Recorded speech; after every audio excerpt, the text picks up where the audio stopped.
अस्सलाम वालेकुम। मैंने फ़ेसबुक पे पोस्ट की थी कि आप लोगों के साथ अपना सोलर सिस्टम लगवाने का एक्सपीरियंस शेयर करूंगा। तो आज की इस वीडियो में मैं डिस्कस करूंगा कि मेरा जो सोलर सिस्टम है वो लगवाने का सफ़र कैसा रहा। तो इस वीडियो में मैं डिस्कस करूंगा कि सोलर पैनल्स ख़रीदने कैसे ख़रीदने चाहिए, कौन सा ए ग्रेड पैनल है, कहाँ से ख़रीदना है, किन चीज़ों को अवॉइड करना है, मोनोफेशियल और बाईफेशियल में किसकी सिलेक्शन करनी है, और फिर इन्वर्टर की सिलेक्शन के हवाले से मेरी क्या अप्रोच रही, बैटरी सिलेक्शन कौन सी की मैंने, और फिर उसके बाद इंस्टॉलेशन। तो जब मेरा सोलर पैनल लगाने का इरादा बना तो सबसे पहला क्वेश्चन ये था कि सिस्टम कैसे लगवाया जाए। तो अभी तो जो सिस्टम मेरे इंस्टॉल हुआ है वो मेरे कज़न हैं, उन्होंने लगाया। लेकिन उस वक्त जब मेरा ये प्रोग्राम बना तो वो सऊदी अरब थे, तो मुझे कोई इन्फॉर्मेशन भी नहीं थी कि कौन सा सिस्टम कैसे ख़रीदना है। तो मैंने ख़ुद से ही यूट्यूब से वीडियोस वगैरह देख के सोलर सिस्टम के हवाले से इन्फॉर्मेशन गैदर करना शुरू की। तो जब मैंने इसकी इन्फॉर्मेशन लेनी चाहिए तो फिर पता चला कि इस वक्त मार्केट जो है वो इस वो बी ग्रेड या इवन सी ग्रेड पैनल्स के साथ भरी हुई है, और लोग 130 रुपए पर वाट के हिसाब से सी ग्रेड पैनल्स ही मार्केट में कस्टमर्स को बेचे जा रहे हैं। तो सबसे पहला मरहला तो ये था कि इस बात की इन्फॉर्मेशन ली जाए, नॉलेज लिया जाए कि सोलर पैनल्स हैं कितनी तरह के, किस किस कंपनी के हैं, और कौन सा ए ग्रेड है, और ए ग्रेड की पहचान क्या है। तो इस हवाले से मैंने यूट्यूब से वीडियोस वगैरह देख के नॉलेज गैदर किया, और पता चला कि कौन कौन सी फेमस कंपनीज़ हैं। तो जब मैंने सर्च की तो पता चला कि जो सोलर पैनल की कंपनीज़ हैं, जो टीयर वन कंपनीज़ हैं, उनमें लॉन्जी, जिनको, ट्रीना, कैनेडियन सोलर और जे आती हैं। तो इनमें जो ये वाली ऊपर वाली चार हैं, ये इनकी परसेप्शन या मार्केट में इनकी जो एक परसेप्शन है वो अच्छी है। जे भी अच्छा है, लेकिन जे की एक्सपर्ट हजरात के ख़्याल में इसकी जो एफिशिएंसी है वो थोड़ी सी बाकियों की निस्बत कम है। लेकिन ये भी टीयर वन में आता है। टीयर वन में वो पैनल्स आते हैं जिनकी सेल्स बहुत ज़्यादा होती है। तो लेकिन अगर कोई पैनल टीयर वन में नहीं भी आता क्योंकि उसकी सेल कम है, तो इसका मतलब ये नहीं है कि उसकी क्वालिटी बुरी होगी। तो बहरहाल टॉप ऑफ द लिस्ट जो है वो लॉन्जी था।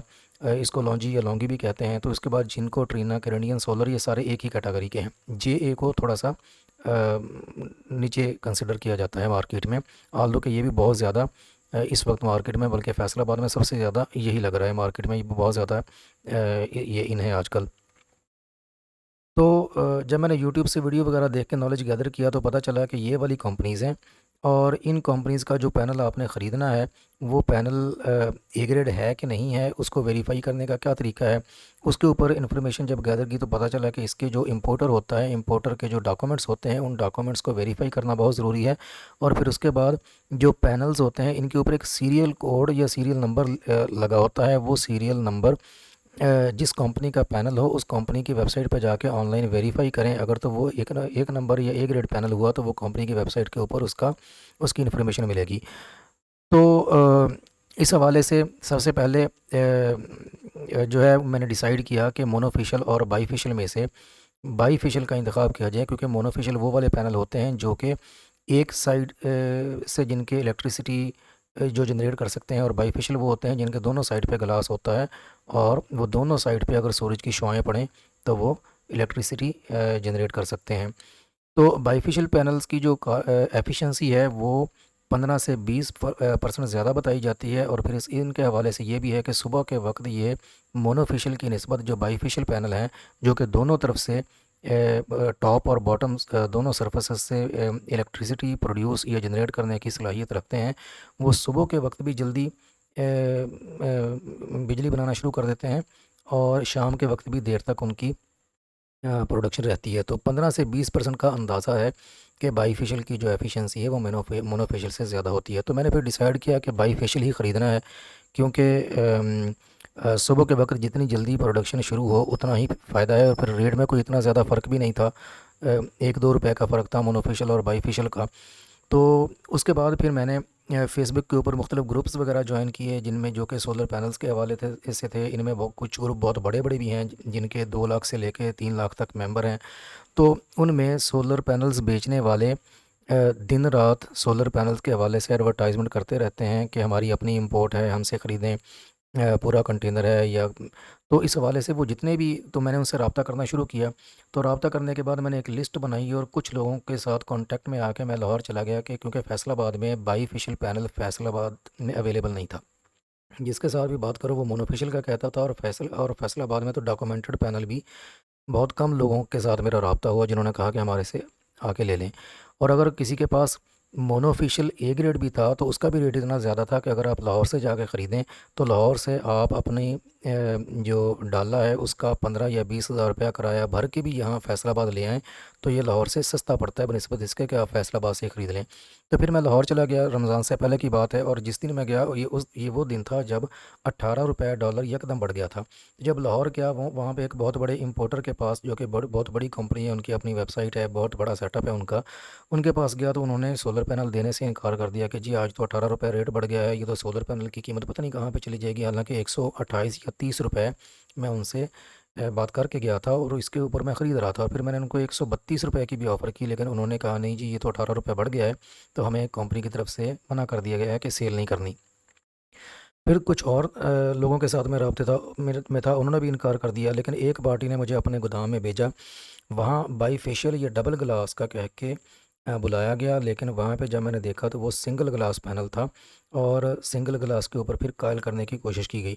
तो ये एक बड़ा अनप्लेजेंट एक्सपीरियंस था कि मैं कई ऐसे सप्लायर्स या सेलर्स के पास गया जिन्होंने बाईफिशियल का कह के बुलाया और मोनोफिशियल दिखा के मोनोफिशियल पे कायल करने की कोशिश की, और फिर ये पूछा कि जी आप बाईफिशियल क्यों लेना चाह रहे हैं, वो तो हैवी होता है, उसमें उसके टूटने के चांसेस ज़्यादा होते हैं। तो मुख्तलिफ़ किस्म की कहानियाँ सुना के ये मोनोफिशियल बेचने की कोशिश की।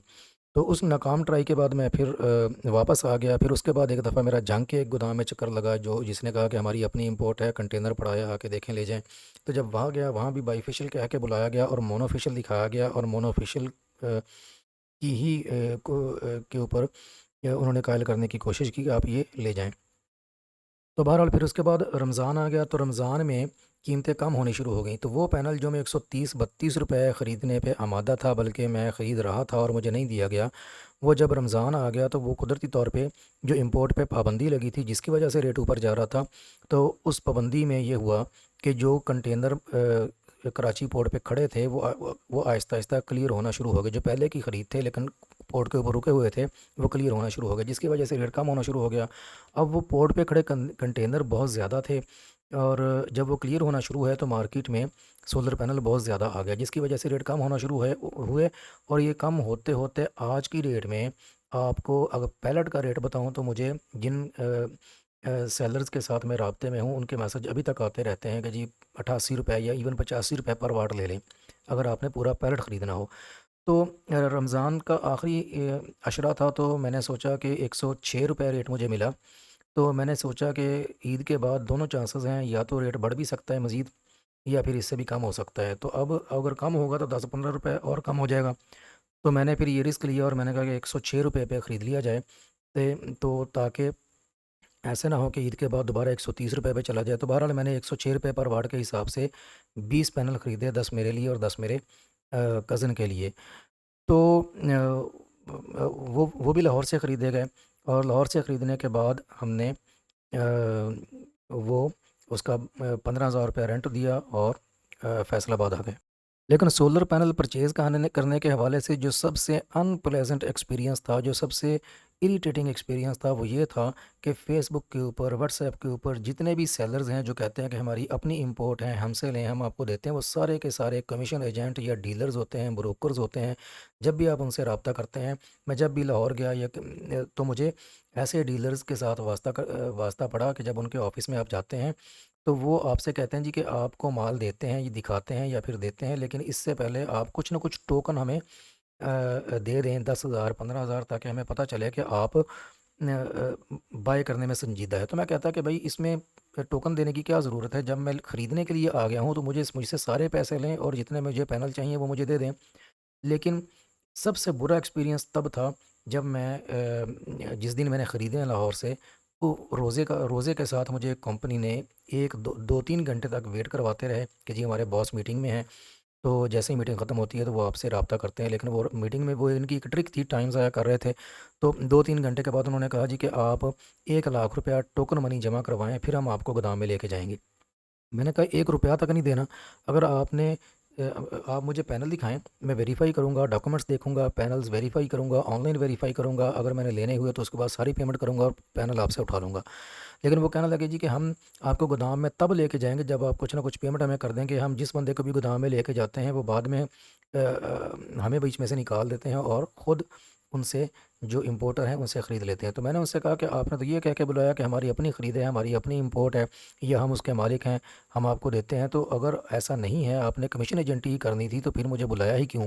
खैर मुझे उस दिन भी काफ़ी गुस्सा आया और मैंने पैसे नहीं दिए और मैं ख़ुद वहाँ से उठ के चला गया। और फिर जो दूसरे लोग मेरे साथ राब्ते में थे फ़ोन के ऊपर, जिनसे मैं राब्ते में था, उनमें से किसी एक के पास मैं गया और जो अवेलेबल उनके पास सोलर पैनल्स थे उनमें से 20 पैनल अपने सामने पैलेट खुलवा के मैंने डॉक्यूमेंट्स चेक करके ऑनलाइन वेरीफाई करके ले लिए। अब अगर आपने एक पैलेट कम से कम ख़रीदना हो तो आप डायरेक्ट किसी बड़े सेलर से, या फिर ऐसा बंदा जिसका माल लाहौर में किसी गोदाम में पड़ा हुआ हो या किसी भी बड़े शहर में गोदाम में हो, वहाँ से जाके आप ख़रीद सकते हैं। लेकिन इसमें ये होता है कि आपको गोदाम, जो बड़े बड़े गोदाम होते हैं, वहाँ तक एक्सेस लेने के लिए कुछ टाइम चाहिए होता है। आपको दिन के वक्त सुबह वर्किंग आवर्स में, यानी बैंकिंग आवर्स में आपको वहाँ पहुँचना होता है, पेमेंट करनी होती है, एक्सेस लेनी होती है। जिस बंदे ने आपको बेचना हो वो आपको गोदाम के एक्सेस लेके देता है, वहाँ से माल को इशू करवाता है, पेमेंट होती है। तो ये अच्छा खासा टाइम कंज्यूमिंग काम होता है, जिसके लिए आपको बैंकिंग आवर्स में ही जाना पड़ता है। और अगर आपको डॉक्यूमेंटेड पैनल्स बाहर किसी के से मिल रहे हों, तो उसका फ़ायदा ये होता है कि जब मर्ज़ी आप जाएं और उसको पेमेंट करें, और पेमेंट करने के बाद आप माल जो है वो उठवा के ले आएँ। तो यहाँ अगर आपको कोई बंदा भी ये कहता है आपने इन्वर्टर ख़रीदना हो, आपने सोलर पैनल ख़रीदना हो, आपको बैटरी ख़रीदनी हो, किसी बंदे से भी आप रब्ता करें, वो आपसे ये कहे कि ये बैंक है, बैंक अकाउंट तक वो भेज देते हैं, और कंपनियों के बैंक अकाउंट्स होते हैं, और ये कहते हैं कि अगर आपने पैनल्स ना ख़रीदने हुए तो सारे के सारी जो आपकी एडवांस रकम है वो आपको वापस कर दी जाएगी। तो कोई बंदा भी जो ये कहे कि टोकन मनी 10,000, 15,000, 50,000 या 1 लाख रुपया तक लगवा दें, ताकि आपके हमें श्योर हो जाए कि आपने सोलर पैनल ख़रीदने हैं, फिर हम आपको डॉक्यूमेंट्स भेजेंगे, फिर हम आपको गोदाम में लेके जाएंगे या माल दिखाएंगे। तो ऐसे किसी बंदे को 1 रुपया तक आपने पे नहीं करना, आपने डायरेक्ट पेमेंट करनी है और माल उठाना है। अगर कोई देता है तो वेल एंड गुड, अगर नहीं देता, टोकन मनी कहता है, तो टोकन मनी का 1 रुपया भी आपने नहीं देना। तो बहरहाल इस हवाले से जिसके पास ज़्यादातर उस वक्त मार्केट में मोनोफेशियल अवेलेबल था, तो हर किसी ने यही कहानी सुनाई कि मोनोफेशियल, जब मुझे बाईफेशियल मिला तभी लिया, और वो बाईफेशियल 535 वाट के 10 पैनल फिर मैंने अपने लिए लिए और 10 पैनल कज़न के लिए ख़रीदे। तो पैनल्स के बाद फिर अगला मरहला इन्वर्टर की सिलेक्शन का था। तो इन्वर्टर जो है, फिर उसके बाद मैंने इन्वर्टर के ऊपर सर्च शुरू की, क्योंकि मैंने कोई इतना बहुत ज़्यादा जल्दी में या हरी में ये सिस्टम नहीं लगवाया। पहले सोलर पैनल्स ख़रीदे, फिर ईद के बाद इन्वर्टर के ऊपर सर्च शुरू की। तो मार्केट की जो से थी, मार्केट में जो लोगों के कमेंट्स थे, जो एक्सपर्ट हज़रात की ओपिनियन थी, उसको मैं ट्रेस करता रहा फेसबुक ग्रुप्स में, व्हाट्सएप ग्रुप्स में। तो फिर मुझे पता चला कि कुछ इन्वर्टर ऐसे हैं जो कि बहुत सस्ते हैं। मिसाल के तौर पे मैंने जो इन्वर्टर सेलेक्ट किया वो अ, था ये इन्वेरेक्स का। तो अभी मैं आपको अपना जो सोलर सिस्टम है वो भी दिखाता हूँ। लेकिन उससे पहले ये इन्वर्टर और बैटरी की सिलेक्शन के हवाले से मैं आपको बता दूं कि जब मैंने इन्वर्टर के ऊपर रिसर्च की, तो पता चला कि कुछ सस्ते इन्वर्टर्स ऐसे भी हैं जिनके बारे में बहुत ज़्यादा कंप्लेंट्स हैं, और कुछ के बारे में तो मार्केट में यहाँ तक कहा जा रहा है कि ये अगर फ्री में भी मिलें तो इनको नहीं लेना चाहिए। तो फिर जब मैंने सर्च की तो पता चला कि टॉप ऑफ़ द मार्केट, ये टॉप ऑफ़ द लाइन जो इन्वर्टर है, जिसकी मार्केट में वैल्यू है या जिसकी कंप्लेन बहुत कम है, वो इन्वेरेक्स का समझा जाता है, और इसकी कंप्लेन वाकई बहुत कम है। और ये और बात है कि ये जो इन्वर्टर है इन्वेरेक्स का, ये भी मैं अभी आपको दिखाता हूँ। तो ये सबसे जो है वो एक्सपेंसिव है। ये डबल का फ़र्क होता है। अगर दूसरे इन्वर्टर्स आपको सेम कैटेगरी का 2 लाख का अगर इन्वर्टर मिल रहा है या पौने 2 लाख का मिल रहा है, तो इन्वेरेक्स का आपको 4 लाख का या पौने 4 लाख का इन्वर्टर मिलेगा। तो ऐसा नहीं है कि इन्वेरेक्स का इन्वर्टर ही एक नंबर है और यही लेना चाहिए। इसके साथ कुछ और कंपनीज़ के इन्वर्टर भी हैं जो कि इसी के लेवल के हैं। ख़ास तौर पे क्राउन के इन्वर्टर्स, और इसके अलावा और कंपनीज़ भी हैं। लेकिन कुछ कंपनीज़ जो बिल्कुल सस्ती हैं, जो 2 लाख जो हाइब्रिड इन्वर्टर 2 लाख के रेंज में दे रही हैं, उनके बारे में फेसबुक के ग्रुप्स के अंदर ये पोस्ट वगैरह आती रहती हैं कि कभी कोई मसला है, कभी कोई मसला है। तो इन्वर्टर्स में भी चूँकि मैंने हिब्रिड लगवाना था, क्योंकि ऑन ग्रिड वो सिस्टम है जो सिर्फ जो वापडा को बिजली सेल करता है, लेकिन जो जब बिजली बंद होती है, लोड शेडिंग होती है, तो उस वक्त वो नहीं चलता, क्योंकि उसके साथ बैटरीज भी अटैच नहीं होती। और इसका नुकसान ये होता है कि जैसे ही वापडा ऑफ होती है तो ये दिन के वक्त भी बिजली बनाना बंद कर देता है। और ऑफ ग्रिड वो होता है जो वापडा को तो सेल नहीं करता, लेकिन इसके साथ बैटरीज होती हैं, और ये लोड शेडिंग के दौरान भी आपको बैकअप देता है, और दिन के वक्त जब लोड शेडिंग होती है तब भी सोलर पैनल से जो बिजली की प्रोडक्शन हो रही होती है वो आपको मिलती रहती है। तो इन दोनों का जो हिब्रिड है वो हिब्रिड इन्वर्टर है, जो कि या हाइब्रिड इसको कहते हैं। तो ये जो इन्वर्टर है ये आपको ये बिजली अगर आपने नेट मीटरिंग करवानी हो, वापडा को बिजली सेल करनी हो, तो वो भी करता है। और फिर अगर लोड शेडिंग हो जाए दिन के वक्त या रात के वक्त, तो दिन के वक्त लोड शेडिंग हो तो सोलर सिस्टम की जनरेशन आपको देता रहता है, और रात के वक्त लोड शेडिंग हो तो बैटरी का बैकअप इसके साथ होता है। तो फिर ये मैंने लगवाना था, क्योंकि ना तो ऑन ग्रिड का इतना कोई मज़ा था, ना ऑफ ग्रिड का, बल्कि हिब्रिड जो है जिसमें आप दिन के वक्त आपकी अपनी या सर्दियों में अपनी जो जनरेशन है वो वापडा को सेल कर सकें, और गर्मियों में या जब आपको रात के वक्त चाहिए हो तब वो यूनिट आप वापस ले सकें। तो ये ज़्यादा मेरे इंटरेस्ट का था। तो ऑन ग्रिड अगर लगवाना हो उसके अलग इन्वर्टर्स हैं, ऑफ ग्रिड लगवाना हो उसके अलग हैं, हिब्रिड लगवाना हो तो उसके अलग हैं। सबसे जो एक्सपेंसिव है वो ये हिब्रिड के इन्वर्टर्स हैं, और हिब्रिड के इन्वर्टर्स में से फिर इन्वेरेक्स के जो इन्वर्टर्स हैं वो उससे भी सबसे ज़्यादा एक्सपेंसिव हैं। फिर बैटरी सिलेक्शन की बात आई, तो बैटरी के हवाले से जब मैंने सर्च की तो पता चला कि ट्यूबुलर बैटरीज़ ज़्यादातर जो लेड एसिड बैटरीज़ होती हैं वो इस्तेमाल होती हैं। तो लेड एसिड बैटरीज़ के हवाले से ये है कि एक तो उनका नेगेटिव ये है कि आपको 48 ये जो 5 किलो वाट का सिस्टम होता है, इसके साथ 48 वोल्ट का ये सिस्टम लगता है। और 48 वोल्ट की बैटरीज़ के लिए आपको 4 बैटरीज़ जो है वो ट्यूबुलर लगवाना पड़ती हैं। तो जो बड़ी बड़ी 4 बैटरीज़ जब आप लगवाते हैं तो आपने देखा होगा कि ये अच्छी खासी जगह भी घेरती हैं, और फिर एक बैटरी के जो सेल्स होते हैं उन सेल्स में पानी का लेवल बरकरार रखना पड़ता है, चेक करना पड़ता है। और फिर चारों बैटरीज़ का सेल, फिर किसी एक बैटरी का एक सेल किसी वजह से आप चेक ना कर सकें, वो ख़राब हो जाए तो वो पूरी बैटरी को ख़राब कर देता है, और एक बैटरी ख़राब हो जाए तो वो बाकी की 3 को भी के लिए भी मसला करती है। तो और फिर ये जगह भी बहुत घेरती है। फिर दूसरा ये कि इनका बैकअप भी कम होता है, और फिर लाइफ भी कम होती है। ट्यूबुलर बैटरीज़ के बारे में जब मैं सर्च कर रहा था तो पता चला कि ट्यूबुलर बैटरीज़ की जो कंपनीज़ हैं उन्होंने अपनी जो वारंटी है वो 1 साल से कम करके 6 महीने कर दी है, क्योंकि कंप्लेंट्स उन कंपनीज़ के पास जा ही बहुत रही थी। और तीसरा ये था कि ये चूँकि जो ट्यूबुलर बैटरी है वो भी 70 से 75 हज़ार रुपये की तो अब हो चुकी है। तो इतनी महंगी बैटरी और 4 लेनी है, तो ये पौने 3 या 3 लाख की तो ये 4 ट्यूबुलर बैटरीज़ बन रही हैं।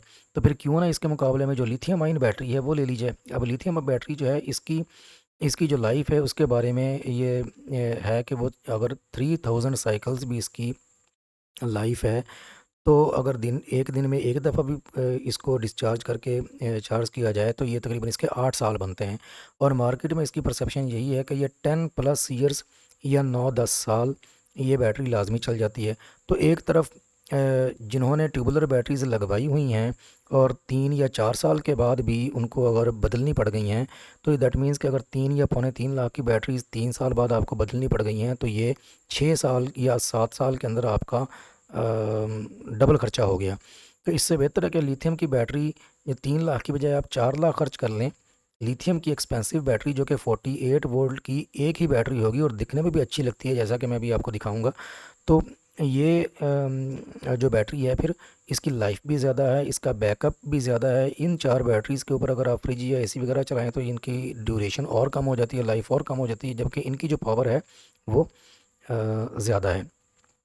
अब उसके बाद इंस्टॉलेशन मैंने फिर जब ये करवानी थी तो मेरे कज़न सऊदी अरब से आए हुए थे जो कि इसका काम करते रहे हैं यहाँ पे। तो फिर मैंने उनसे कहा कि आप इसको इंस्टॉल करें। तो इंस्टॉलेशन की के बाद की जो वीडियो है वो मैं अभी आपको दिखाता हूँ। तो यहाँ पे आप देखें ये मेरा सिस्टम है जी, ये 10 प्लेटें हैं। ये सामने से मैं आपको दिखाता हूँ, ये देखें ये पीछे अर्थ अरेस्टर लगा हुआ है। ये 10 प्लेटें हैं, ये सामने से 2 प्लेटें जो है ना, ये हमारी छत जो है ये बिल्कुल पूरी पूरी थी। इसके ऊपर ये 12 प्लेटें अगर लग जाती 10 की बजाय तो ये तकरीबन पूरी छत कवर हो जाती। तो ये नीचे से आप देख रहे हैं। अच्छा, ये जो डबल ग्लास या बाईफेशियल मैंने पैनल्स की बात की, तो यहाँ ये नीचे से आप देख सकते हैं कि जो मोनोफेशियल होते हैं उनके नीचे यहाँ पे वाइट कलर की लेमिनेशन नज़र आ रही होती है। वो नीचे से वाइट होते हैं, वाइट कलर की लेमिनेशन होती है। जबकि ये डबल ग्लास हैं, यानी कि ऊपर भी गिलास नीचे भी गिलास, तो ये जिस तरीके से ऊपर है वैसे ही नीचे से नज़र आ रहा है। तो इसका फ़ायदा ये है कि जैसे यहाँ पे हमारे यहाँ पे इस साइड से सुबह के वक्त सूरज निकलता है, तो जब सुबह के वक्त सूरज निकलता है तो उसकी शुआएं वो उसकी ऊंचाई भी इतनी नहीं होती, तो उसकी शुआएं जब इधर पड़ती हैं तो अब आजकल के टाइम के मुताबिक सुबह 5 बजे ही कुछ ना कुछ जनरेशन कोई 30-40 वाट तक शुरू हो जाती है। फिर जैसे ही 6 बजते हैं तो उसके बाद जो सोलर जनरेशन है वो ज़्यादा होना शुरू हो जाती है। तो अभी चूँकि हमारा ये नेट सिस्टम नेट मीटरिंग नहीं हुई हुई, तो नेट मीटरिंग होगी तो पता चलेगा कि फुल प्रोडक्शन जो है वो कितने बजे शुरू हो जाती है। क्योंकि दिन के वक्त सुबह के वक्त जब एसी वगैरह बंद कर दिए जाते हैं तो फिर उस वक्त बिजली की खपत बड़ी कम होती है।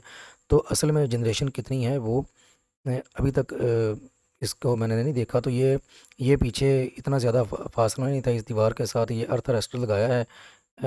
ये नेट मीटरिंग की रिक्वायरमेंट है। अगर आपने नेट मीटरिंग करवानी है तो आसमानी बिजली से हिफाजत के लिए पैनल से ऊपर ऊंचा जो है वो आपको ये अर्थ अरेस्टर लगवाना पड़ता है। और इसके इसके ऊपर भी अच्छा खासा खर्चा आता है, क्योंकि ये कॉपर का होता है। इसके साथ जो अर्थ की वायर है वो कॉपर का जो कहते हैं, जिसको कहते हैं रस्सा, वो आप ला के, जो कि 3,000 रुपये किलो के हिसाब से आता है। और 1 किलो में तकरीबन 30 से 35 फुट होते हैं। तो वो यहाँ से लेके आपने नीचे ज़मीन में बोर करवाना है, और फिर बोर भी अगर आपका 30-40 फुट है तो उतना आपको ये कॉपर का जो रस्सा जिसको बोलते हैं मार्केट में, वो आपको चाहिए होता है। तो अब इसकी इंस्टॉलेशन के हवाले से आप देख सकते हैं कि मेरा यहाँ पे ये फ्रंट है। इसकी डायरेक्शन आप देख रहे हैं, ये जो सामने पर्दा है इसकी तरफ इसकी डायरेक्शन है ट्रू साउथ। तो ये चूँकि ये जो पर्दा है ये 3 फुट का था, तो इसकी वजह से हमें ये सामने से फ्रंट से तकरीबन 3 फुट जो पैनल है वो उठा के लगाने पड़े। तो एक तरह से ये एलिवेटेड स्ट्रक्चर है।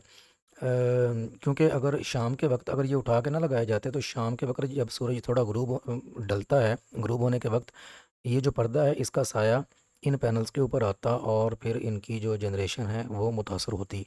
तो इसलिए ये 3 फुट सामने से उठाना ज़रूरी हो गया था, जिसका इम्पेक्ट ये आया कि फिर पीछे से जो है वो ये ज़्यादा उठाना पड़ गया, जैसे यहाँ पे आपको नज़र आ रहा है। तो यहाँ पीछे से तकरीबन 7.5-8 फुट बनता है, क्योंकि तकरीबन ये शायद 20 या 21 डिग्री का एंगल रखा हुआ है ट्रू साउथ करके। तो दूसरा इंस्टॉलेशन में आपको यहाँ पे नज़र आ रहा है कि ये जो लगी हुई हैं बरियाँ, इनको बरियाँ बोलते हैं मार्केट में। ये 14 गेज की बरियाँ हैं, ट्रू 14 गेज जो पूरी है, और ये सी शेप की हैं, यू शेप की नहीं है। इसमें भी मार्केट में ये ख्याल करना पड़ता है कि मार्केट में ये जो L2 या L3 स्ट्रक्चर आते हैं उसमें ये जो बरियाँ होती हैं ये ज़्यादातर यू शेप की होती हैं। यू शेप की निस्बत सी शेप ज़्यादा उसमें मटेरियल होता है, उसमें चादर ज़्यादा लगती है और वो ज़्यादा स्ट्रॉन्ग होती है। और फिर ये लगाने के बाद इनके जो पाँव हैं वो वहाँ पे आप देख सकते हैं कि कंक्रीट का जो ब्लॉक्स हैं वो स्क्वायर ब्लॉक तो नहीं है, लेकिन ये पिरामिड टाइप के जो ब्लॉक्स हैं वो यहाँ पे ये बनाए गए हैं इन, ताकि ये अगर कोई आंधी वगैरह चलती है और इनके पाँव के ऊपर और इन पैनल्स के ऊपर कोई प्रेशर वगैरह पड़ता है तो ये प्रेशर विद स्टैंड कर सकें और हवा में उड़े ना। लेकिन इस हवाले से मुझे बाज़ दफ़ा फ़ील होता है कि ये यहाँ पे ये जो पिछली साइड है जो कि 8 फुट ऊपर उठी हुई है, यहाँ पे मुझे थोड़ा सा और इनको यहाँ पे पाइप लगा के लेंटर के अंदर कुछ ज़्यादा मजबूती के लिए थोड़ी सी इंस्टॉलेशन करनी चाहिए। उसके बाद ये इन्वर्टर है हमारा, इन्वर्टर की इंस्टॉलेशन है। और ये आप देख सकते हैं कि ये रेड कलर का इन्वेरेक्स का 6 किलोवाट का सिंगल फेज़ शिवर्ड इन्वर्टर है। और इसके साथ इस तरफ जो है वो मेरे कज़न ने थ्री फेज़ ये वाला यहाँ पे ये थ्री फेज़ इन्वर्टर भी लगाया हुआ है, जो कि नेट मीटरिंग के लिए ज़रूरी है। बहरहाल हमारा ये सिंगल फेज़ का इन्वर्टर है। और साथ में जो मैंने लिथियम आयन बैटरी का जिक्र किया था, वो ये ऊपर ये देखें, ये लिथियम आयन बैटरी है, जो कि बाकी जो ट्यूबुलर बैटरीज़ हैं, जो लेड एसिड बेस्ड बैटरीज़ होती हैं, उनकी वो अगर चार रखी हों, उसके मुकाबले में इसकी आप जो है वो फिनिश भी देख लें कि ये रखी हुई भी प्यारी लगती है। एक सिंगल बैटरी है, एक ही बैटरी 48 वोल्ट की है, रखी हुई भी बुरी नहीं लग रही, और चार बैटरियों बैटरियों का झंझट भी नहीं है, फिर पानी भी नहीं चेक करना पड़ना। और इसके अंदर अपना बैटरी मैनेजमेंट सिस्टम है, और ये यहाँ पे इंस्टॉल की हुई है। फिर यहाँ पे ये दो डीबीज़ हैं, जहाँ पे आप देख सकते हैं कि एक दो यहाँ पे दो चेंज ओवर्स हैं, और इनमें से जो चेंज ओवर है वो लाइट लोड के लिए है, एक हैवी लोड के लिए है। क्योंकि ये जो इन्वर्टर है, ये इस इन्वर्टर की डुअल आउटपुट होती है। एक आउटपुट जो है वो उसके ऊपर हमने लाइट लोड की सेटिंग की हुई है, और जो दूसरी आउटपुट है उसके ऊपर हैवी लोड की हमने का कनेक्शन किया है। और हैवी लोड को यहाँ पे इस इन्वर्टर में स्मार्ट लोड भी कहते हैं। और स्मार्ट लोड की सेटिंग इस तरीके से की हुई है कि रात को जब लोड शेडिंग हो और बैटरी पे शिफ्ट हो, तो स्मार्ट लोड ऑटोमेटिकली बंद हो जाए, यानी कि एसी वगैरह, फ्रिज वगैरह, मोटर पंप वगैरह बंद हो जाए, और जो सिर्फ लाइट लोड है वो चलता रहे। और दिन के वक्त जब सोलर की प्रोडक्शन फुल हो और पूरी प्रोडक्शन हो रही हो, तो फिर जो लाइट लोड है उसके साथ साथ स्मार्ट लोड भी चलता रहे। और ये जनरेटर की पोर्ट होती है, जो कि स्मार्ट लोड के तौर पे यूज़ होती है, यानी कि इस पोर्ट के ऊपर आप जनरेटर भी लगा सकते हैं। और बाकी जो सिस्टम, ये जो डीबी का सिस्टम है, इसमें हमने ये किया है कि ये लाइट लोड का चेंज ओवर है, यानी कि जब सोलर को बाईपास करना हो तो इसको नीचे कर दें, तो जो वापडा के मीटर की बिजली है वो डायरेक्ट हो जाएगी, और सारे का सारा सोलर सिस्टम बाईपास हो जाएगा। इसके बाद ये जो हैवी लोड है, स्मार्ट लोड जिसको बोलते हैं, उसका चेंज ओवर है। चूँकि मीटर दो लगे हुए हैं, तो ये जब सुबह होती है तो ये ऊपर कर देते हैं ताकि सोलर के ऊपर स्मार्ट लोड चले, और जब दूसरे मीटर के ऊपर रात को चलाना होता है तो इसको नीचे कर देते हैं ताकि दूसरे मीटर जो है वो उसकी बिजली इस्तेमाल हो। और ये एक तीसरा चेंज ओवर हमने लगाया है जो कि पंप का है, क्योंकि जब दिन के वक्त एसी अगर एक की बजाय दो चल रहे हों, तो फिर वाटर पंप की गुंजाइश नहीं होती, क्योंकि हो सकता है कि दो एसी के साथ घर में फ्रिज भी चल रही है, वाटर डिस्पेंसर भी है, हो सकता है इस्त्री या आयरन भी चल रही हो, और उसके साथ साथ इतने सारे लोड के साथ अगर साथ पंप भी चल पड़े, तो फिर वो उसका कंट्रोल यहाँ पे रखा है कि अगर लोड ज़्यादा है, एसी वगैरह चल रहे हैं, तो फिर पंप को सोलर पे ना चलाया जाए। उसके लिए चेंज ओवर है, अगर नीचे होगा तो वो मीटर पे होगा, ऊपर होगा तो वो सोलर सिस्टम पे होगा, सोलर सिस्टम के स्मार्ट लोड पे होगा। और फिर ये एक चेंज ओवर है जो कि जब नेट मीटरिंग हो जाएगी उस वक्त फंक्शनल होगा, क्योंकि इसकी ये फिर थ्री फेज़ मीटर और सिंगल फेज़ मीटर के दरमियान स्विच करने के काम आएगा। क्योंकि जो जब नेट नेट मीटरिंग हो जाती है, तो फिर जो पीक आवर्स होते हैं, पीक आवर्स में आपको यूनिट डबल रेट पे पड़ता है, और उस दौरान आप बिजली जो आपने वापडा को बेची होती है वो ले भी नहीं सकते, वो आपको बिल ही देना पड़ता है। तो उस वक्त फिर उस दौरानिए में इस चेंज ओवर के ज़रिए से आप थ्री फेज़ की बजाय आप सिंगल फेज़ के ऊपर नीचे कर दें, शिफ्ट हो जाएं, तो फिर आप डबल जो आपके चार्जेस हैं उससे बच सकते हैं। तो बैटरी के हवाले से आखिरी बात बताता चलूँ कि बैटरी जब लिथियम आयन सेलेक्ट की हमने, तो इसमें देखा कि कौन सी बैटरी ज़्यादा, तो मार्केट में जो लिथियम आयन के हवाले से सबसे टॉप क्लास कंपनी है वो है नराडा। अब नराडा की बैटरी हमने ले तो ली, ये 4 लाख की बैटरी है, 4 लाख की ये बैटरी है, 3,90,000 की मैंने ये ख़रीदी है। और ये इन्वर्टर 3,65,000 का फैसलाबाद से ही ख़रीदा है, ये लाहौर से लेके आया हूँ नराडा बैटरी। और उस सोलर पैनल्स भी मेरे 106 के हिसाब से तकरीबन पौने 6 लाख के सोलर पैनल, तो पौने 6 लाख के सोलर पैनल 390 यानी 4 की ये, और 4 8 तकरीबन 8 लाख की, पौने 8 लाख की, तो ये दो आइटम्स हैं।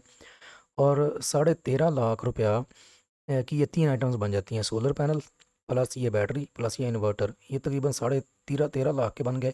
और फिर 1.5 लाख रुपया ये सारी इंस्टॉलेशन, तारें वगैरह, 6 mm की मैंने केबल ये डीसी वायर लगाई है, और जो बैटरी की है वो अ, शायद 35 mm की है। तो इस तरीके से जो जो इंस्टॉलेशन के चार्जेस और मजदूरी वगैरह और सारा ये नेट मीटरिंग के लिए बोर शोर करवा के, तो 15 लाख से ऊपर इस वक्त ये जा रहा है। लेकिन इसका फ़ायदा ये है कि अपनी पसंद, अपनी मर्ज़ी की ये बैटरी है, अपनी मर्ज़ी का इन्वर्टर है, और अपनी मर्ज़ी के सोलर पैनल्स हैं। तो खैर जब नराडा बैटरी ले ली तो अब इसका कनेक्शन करना था। इसका बैटरी मैनेजमेंट सिस्टम होता है, यानी कंप्यूटर होता है जो कि कनेक्ट होता है इन्वर्टर के साथ। तो अब ये इसका कनेक्शन ना हो, अब इन्वेरेक्स कंपनी को कॉल की तो उन्होंने कहा जी कि हमारा तो नराडा बैटरी के साथ कनेक्शन होता ही नहीं है। अगर करना है तो नराडा वालों से बात करें। नराडा वालों से बात की तो उन्होंने कुछ जुगाड़ वगैरह बताया कि जी होता तो नहीं है लेकिन इस तरीके से कर लें। खैर वो काफ़ी खपते रहे, नहीं हुआ तो फिर बहुत ज़्यादा यूट्यूब से वीडियोस वगैरह देख के कुछ ना कुछ अभी अभी भी इसका कनेक्शन तो हो गया, ये चल तो रही है, लेकिन अभी भी मैं इसमें कुछ ना कुछ मुझे बाज़ दफ़ा गड़बड़ लगती है। तो वो देखेंगे, मज़ीद कंफर्म करेंगे कि क्या ये इसकी जो सेटिंग है वो बिल्कुल ठीक हो गई है या फिर अभी कुछ जो है वो कुछ और जुगाड़ जुगाड़ वगैरह लगाना पड़ेगा। तो ये तो था मेरा सोलर सिस्टम के हवाले से जो है मेरा एक्सपीरियंस। काफ़ी ज़्यादा लेंथी वीडियो हो गई है। अब इस हवाले से जो एक्सपीरियंसेस हैं, अभी 1 महीना होने को है, अभी बिल भी आने वाला है। तो जैसे ही बिल आएगा या बिजली की बचत के हवाले से अगर कोई मेरे एक्सपीरियंसेस होंगे तो वो भी मैं आप लोगों के साथ शेयर करूँगा। तो किसी भी नेक्स्ट वीडियो तक के लिए अल्लाह हाफिज़।